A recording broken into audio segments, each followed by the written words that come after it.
Good morning बच्चों। आज हम लोग भारत की खोज पाठ 2 तलाश के बारे में अध्ययन करेंगे। तो पाठ 2 तलाश का पहला भाग, जिसका शीर्षक है भारत के अतीत की झांकी। तो भारत के अतीत की क्या झांकी था, इसको कैसे जवाहरलाल नेहरू ने अपने शब्दों में व्यक्त किया है, इसका आज हम अध्ययन करेंगे। बीते हुए सालों में मेरे मन में भारत ही भारत रहा है। जवाहरलाल नेहरू ने अब भारत की जो अतीत की झांकी है उसको प्रस्तुत किया। इस बीच मैं बराबर उसे समझने और उसके प्रति अपनी प्रतिक्रियाओं का विश्लेषण करने की कोशिश करता रहा हूँ।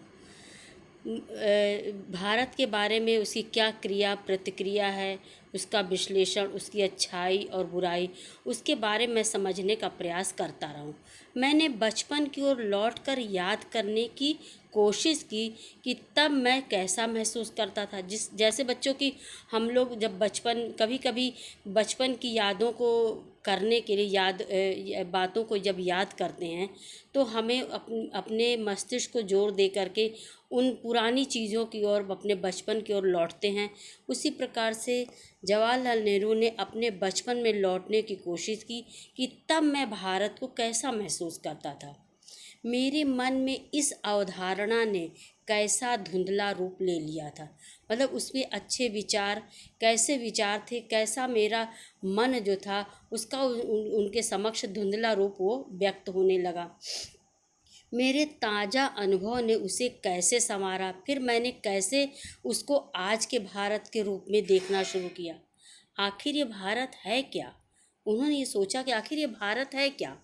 भारत में यह किस विशेषता का प्रतिनिधित्व करता था, यानी जब भारत था तो उसकी विशेषता, मतलब उसकी क्या पहचान थी जिसका वो नेतृत्व करता था।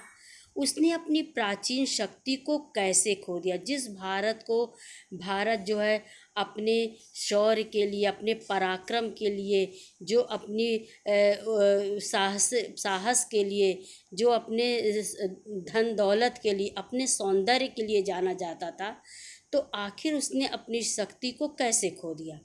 क्या उसने इस शक्ति को पूरी तरह खो दिया है? उस विशाल जनसंख्या का बसेरा होने के अलावा क्या आज उसके पास ऐसा कुछ नहीं बचा? उन्होंने सोचा कि क्या भारत में जो जनसंख्या ही जनसंख्या दिख रही है, तो उसके अतिरिक्त क्या उसके पास कुछ भी नहीं बचा है?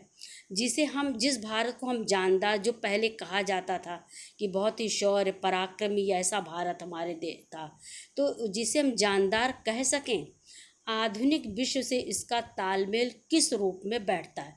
जो आज के भारत से तात्पर्य है बच्चों, आज का भारत से नहीं है। 1947 जब हमारा देश आज़ाद हुआ तो उस समय के आधुनिक विश्व से उसका तालमेल बैठाने लगे थे कि हमारा अब उस तालमेल से कैसा भारत है।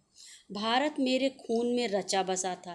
इसके बावजूद मैंने उसे एक बाहरी आलोचक की नज़र से देखना शुरू किया।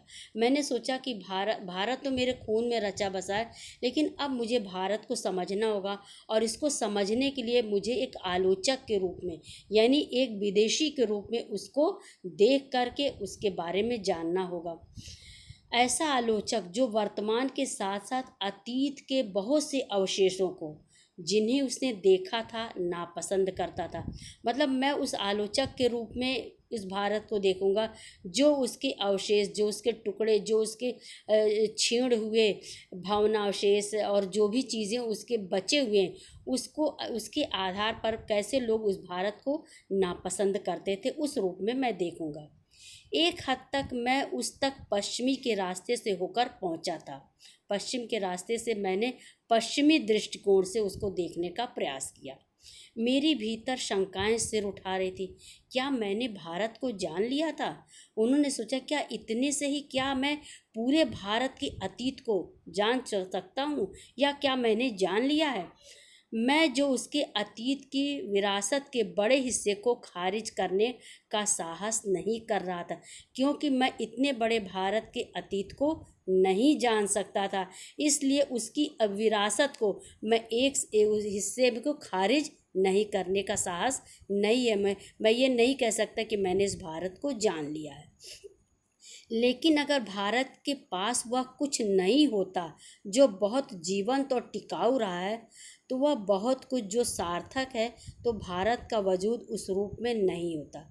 नेहरू जी ने सोचा कि अगर हम इसको ये जान लें कि भारत के पास कुछ नहीं था, तो आज भारत भारत के नाम से कैसे जाना जा रहा, आज कैसे वो टिकाऊ है, जीवंत है, उसका एक इतिहास है जिसके बारे में लोग जानना चाहते हैं। तो भारत का अपना उस वक्त कोई वजूद रहा होगा जिस पे लोगों ने, विदेशी लोग आए, आखिर विदेशियों ने उस भारत से क्यों संपर्क रखा। जरूर भारत में कुछ ऐसी विशेष बात रही होगी। हजारों वर्ष तक अपने सभ्य अस्तित्व की पहचान इस रूप में कदापि बनाए नहीं रख सकता था। वह विशेष तत्व आखिर क्या था। आज भारत की सभ्यता को जो जानने के लिए लोग विदेशों से आए, तो जरूर भारत में ऐसी कुछ विशेष बात रही होगी जिसके तत्व को जानने के लिए लोग यहाँ पर आते गए। और मैं इसे नकार नहीं सकता हूँ कि भारत का अपना कोई अस्तित्व यानी कोई पहचान नहीं रही होगी।